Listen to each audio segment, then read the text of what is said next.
teman-teman, Assalamualaikum warahmatullahi wabarakatuh. Nama saya Serlia Putasari, NPM 2211009191, Koaski, Prodi PGMI, Fakultas Tarbiyah dan Keguruan. Di sini saya akan menjelaskan tentang ruang lingkup ilmu pendidikan Islam.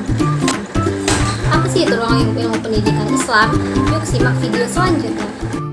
Pengertian pendidikan Islam secara etimologi. Pendidikan dalam wacana keislaman lebih populer dengan istilah tarbiyah, taklim, ta'dib, riyadah, irsyad, dan tadris. Masing-masing istilah tersebut memiliki keunikan makna tersendiri ketika sebagian atau semuanya disebut bersamaan. Namun, kesemuanya akan memiliki makna yang sama jika disebut salah satunya, sebab salah satu istilah itu sebenarnya mewakili istilah yang lain. Atas dasar itu, dalam beberapa buku pendidikan Islam, semua istilah itu digunakan secara bergantian dalam mewakili peristilahan pendidikan Islam. 1. Tarbiyah. Kata al-tarbiyah berasal dari kata rabba atau rabba. Di dalam Al-Quran disebut lebih dari 800 kali dan sebagian besar atau bahkan seluruhnya dengan Tuhan, yaitu terkadang dihubungkan dengan alamat jagat raya, bumi, langit, bulan, bintang, matahari, tumbuh-tumbuhan, binatang, gunung, laut, dan sebagainya. Dengan manusia seperti pada kata Rabbuna, Tuhan kami, Rabbuhu, Tuhannya, Rabbuhum, Tuhan mereka semua, Robbi, Tuhanku. Karena demikian luasnya pengertian al-tarbiyah ini, maka ada sebagian pakar pendidikan seperti Nafid al-Atas yang tidak sependapat dengan pakar pendidikan lainnya yang menggunakan kata al-tarbiyah dengan arti pendidikan. Yang kedua yaitu taklim. Taklim merupakan kata benda buatan masdar yang berasal dari akar kata alama. Sebagian para ahli menerjemahkan istilah tarbiyah dengan pendidikan, sedangkan taklim diterjemahkan dengan pengajaran. Yang ketiga yaitu ta'dib. Ta'dib lazimnya diterjemahkan dengan pendidikan sopan santun, tata krama, adab, budi pekerti, akhlak, moral, dan etika.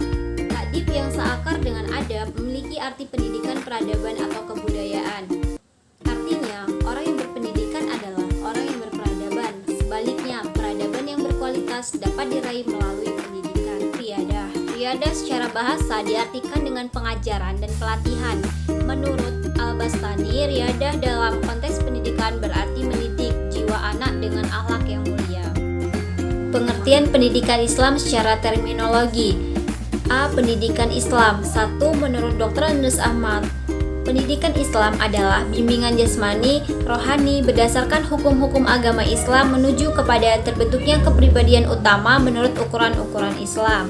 Kedua yaitu menurut tim penyusun buku teks ilmu pendidikan Islam mengemukakan bahwa pendidikan Islam itu adalah pembentukan kepribadian Muslim. Yang ketiga yaitu menurut Mustafa Al-Bulaini, pendidikan Islam ialah menanamkan akhlak yang mulia di dalam jiwa anak dalam masa pertumbuhannya dan menyiraminya dengan air petunjuk dan nasihat. Yang keempat yaitu menurut Syekh Muhammad Nauqib Al-Atas, pendidikan Islam ialah usaha yang dilakukan pendidikan terhadap anak didik untuk pengenalan dan pengakuan tempat-tempat yang benar. Selanjutnya yaitu ruang lingkup ilmu pendidikan Islam. Adapun segi-segi dan pihak yang terlibat dalam pendidikan Islam sekaligus menjadi ruang lingkup pendidikan Islam adalah sebagai berikut. 1. Perbuatan mendidik itu sendiri yaitu sikap atau tindakan menuntun, pembimbing, memberikan pertolongan dari seorang pendidik Islam, seperti di ruangan berlangsungnya proses pembelajaran. Pembelajaran itu yang disebut perbuatan mendidik itu sendiri. Guru harus bisa mendidik anak didiknya agar mempunyai jiwa Islami.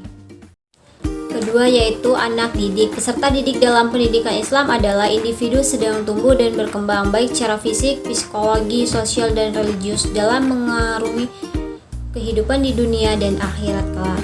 Sifat-sifat dan kode etik peserta didik merupakan kewajiban yang harus dilaksanakannya dalam proses belajar mengajar, baik secara langsung maupun tidak langsung. Al-Ghazali yang dikutip oleh Fatihah Hasan Sulaiman merumuskan 11 pokok kode etik peserta didik, yaitu 1. Belajar dengan niat ibadah dalam rangka taqarrub kepada Allah Subhanahu wa taala. 2. Mengurangi kecenderungan pada duniawi dibandingkan masalah ukhrawi.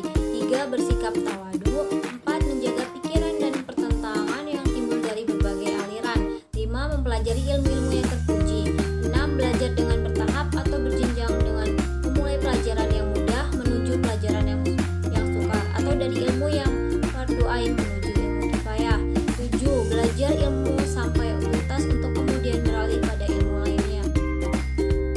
sekian penjelasan video dari saya. Terima kasih. Wassalamualaikum warahmatullahi wabarakatuh.